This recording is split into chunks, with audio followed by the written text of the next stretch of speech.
What's up, everybody? James Duggan here with IGN. I reviewed Tom Clancy's The Division 2 a little bit less than a month ago, and since the Tidal Basin update is out today, I just wanted to take a chance, go through some of the changes, go through some of the updates, as well as give my impressions.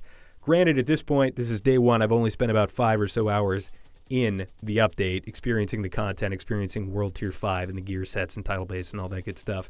So I'm not going to have a completely fleshed out review or opinion at this point, but I do want to share some baseline thoughts with what I've experienced so far and what I was expecting. So let's start off with a little bit of a content overview for the Battle for DC.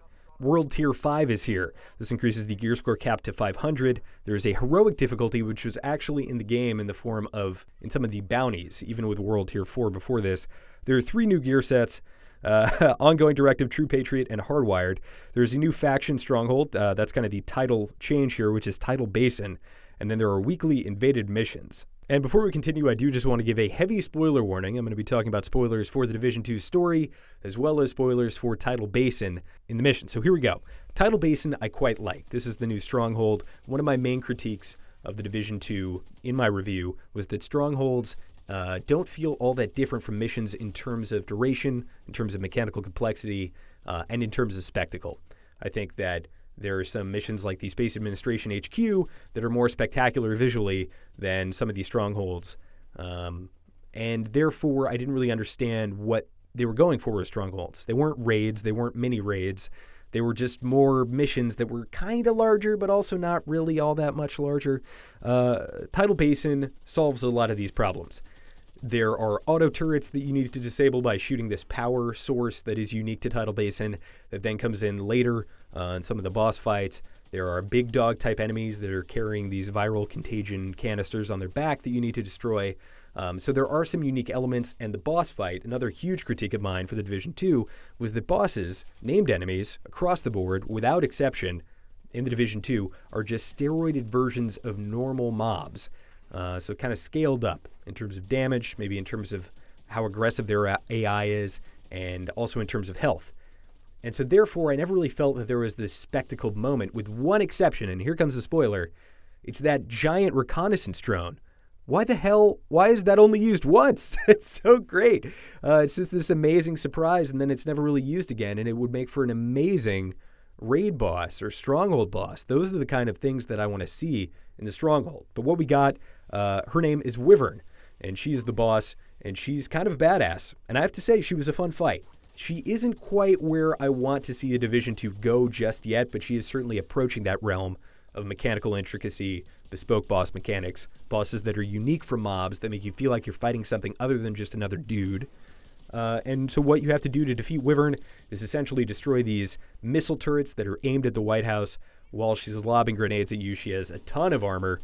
And then at some point, I believe she takes out another gun. So not incredibly intricate. There are some light phases, but it's not really a puzzle fight in the sense that you have to destroy a healing drone before it gets to her, or line up enemy sniper fire on her head or something like that. I'd like to see the Division go there. I think that kind of stuff is fun. I think that kind of stuff would work with the RPG nature, and the road for that has already been paved with games like Destiny and others. So overall, Tidal Basin I really like a lot, and it's definitely moving more towards where I want to see the Division go in terms of PvE challenge, so that's certainly a good thing. World Tier 5, new gear score cap 500, and World Tier 5 isn't that much different from World Tier 4 or 3 or 2 or 1, but World Tier 5 does seem to have a longer tail on it from the grind in terms of getting up to that 500 gear score cap. It seems like it's going a little bit slower, but maybe that's just me. I'm not sure. It's fine. It's more stuff to do, I guess. This isn't really all that interesting to me because it doesn't really bring with it any kind of new modifier. Like if World Tier 4 was all about enemies leeching life off of you, and then World Tier 5 is all about enemies lighting you on fire every time they shoot you or something, then maybe they would feel different or unique, but it just feels like more numbers. And I guess that's okay. So World Tier 5 in and of itself, not all that interesting, but some of the stuff that comes along with it, I think, is. So let's talk about the gear sets. These are the Ongoing Directive, True Patriot, and Hardwired gear sets. The idea of gear sets are obviously really cool, have existed in RPGs for a very long time, and already exist in the Division 2 in the sense that there are these brand sets where if you kind of match 3, you get a bonus, and you can kind of pick and choose. I have pieces of every set, and I've messed around with a couple of the basic perks, but looking at the kind of 5 out of 6 and 6 out of 6 bonuses that are the really, really hard-hitting stuff, man, they just don't look that interesting. I just don't really care to grind them out. They don't feel like they're going to be impactful. They feel like they're going to be negligible in terms of combat. They have fixed stats. So when ongoing directive drops, you know you're going to get weapon handling, burn damage, and bleed damage, plus the emergency requisition and the right tool bonuses, in addition to a couple of random attributes, which I like.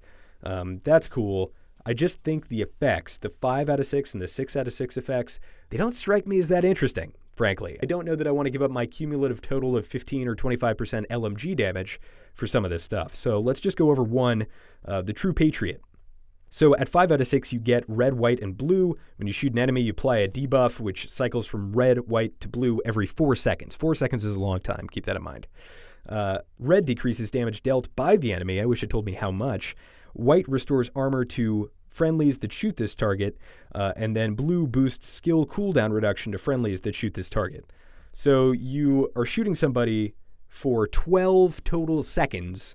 Keep that in mind, because 4 times 3 is, of course, 12. They are going to deal less damage. You're going to get armor from shooting them, and then you're also going to get cooldown reduction. So kind of somewhat menial. I don't think that those things are particularly important in the heat of the moment when there are a lot of enemies shooting at you. And unless the debuff is significant, like they're dealing 75% less damage, then I don't know that I'm really going to care all that much.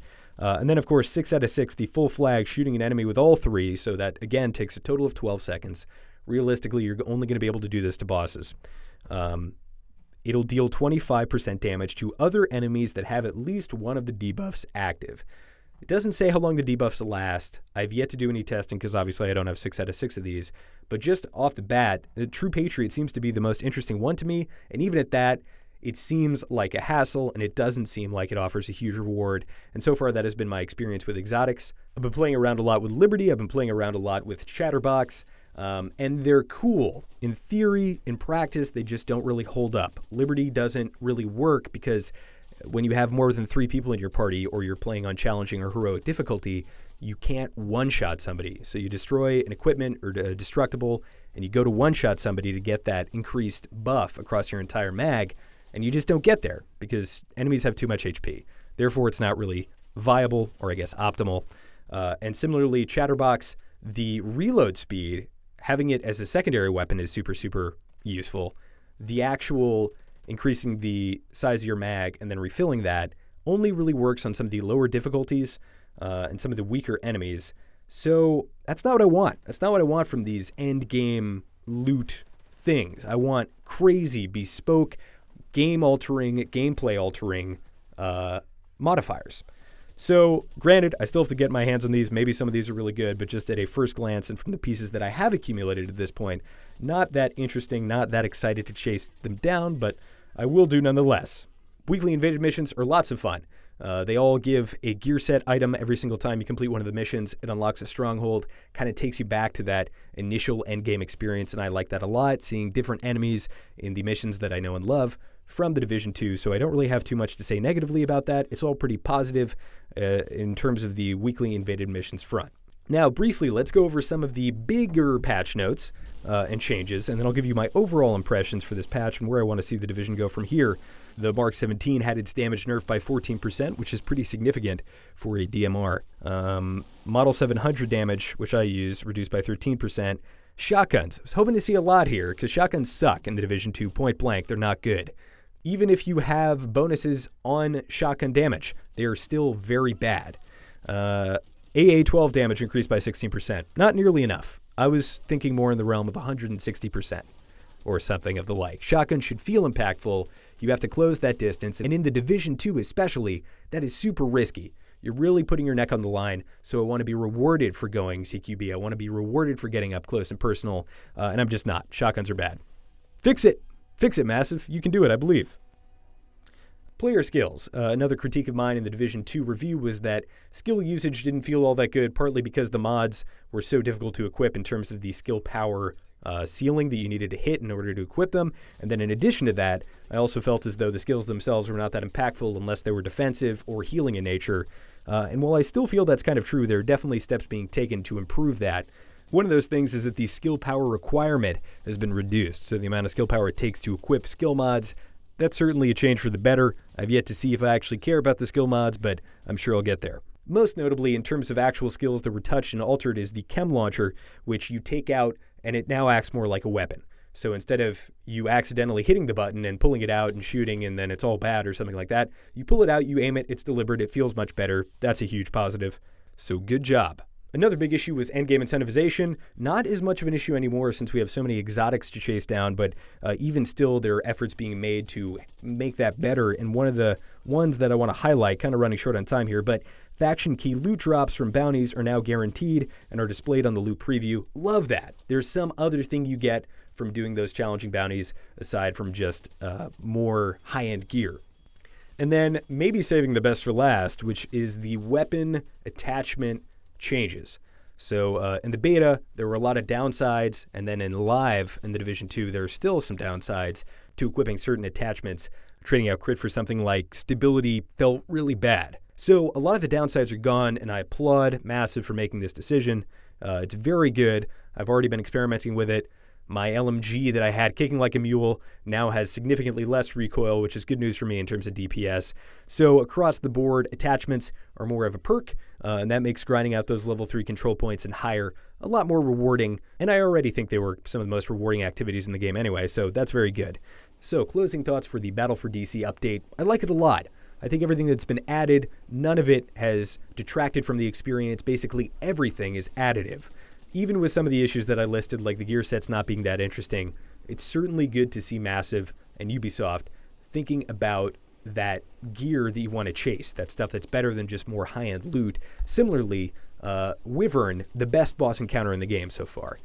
They still have a ways to go. I still want to see a lot more intricacy. We can take it. We want a challenge. Throw it at us. But already, Tidal Basin, super fun. Looking forward to grinding it out. Looking forward to playing it on heroic difficulty and things of that nature. Incentivization is getting better, and I think that some of the concerns that I brought up during the review are being addressed, so it's really nice to see that, especially on such a short time frame. This is less than a month since the game released. So very impressive. Looking forward to playing more Division 2. And if you took a little bit of hiatus after hitting the level cap or the gear score cap, jump back in. There's a lot to do for all things the Division 2. Keep it right here on IGN.